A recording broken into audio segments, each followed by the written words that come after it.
आता दुबईमध्ये एवढा पाऊस का पडत आहे? सर्व जनजीवन विस्कळीत झालेलं आहे। आता तुम्ही म्हणाल की ही सर्व वरुण राजाची कृपा आहे, तर खरं तर सांगायचं झालं तर फक्त आणि फक्त ही चूक दुबईवाल्यांनीच केलेली आहे।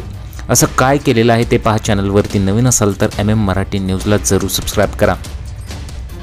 पावसाने घातलेलं थैमान पाहता UAE प्रशासनाने लोकांना घरात राहण्याची विनंती केली। शाळांना ऑनलाईन वर्ग घेतले, सरकारी कर्मचाऱ्यांनाही घरून काम करण्यास सांगण्यात आलेलं आहे। दुबईत हे वाळवंटात असलेले एक शहर आहे। येथील विकास आणि तंत्रज्ञान सर्वांनाच थक्क करते।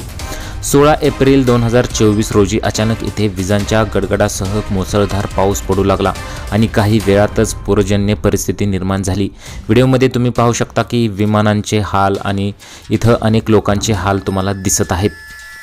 आता तुम्ही म्हणाल की इथं या माणसांची कशी काय चूक? तर शास्त्रज्ञांच्या म्हणण्यानुसार क्लाउड सीडिंग म्हणजेच कृत्रिम पावसामुळे हे घडलं आहे। दुबई प्रशासनाने सोमवारी आणि मंगळवारी क्लाउड सीडिंगसाठी विमाने उडवली होती। यामध्ये काहीतरी गडबड झाल्याचे दिसते। हवामानात आवश्यक बदल घडवून आणण्याचा हा मानवाने केलेला निष्काळजीपणाचा प्रयत्न होता।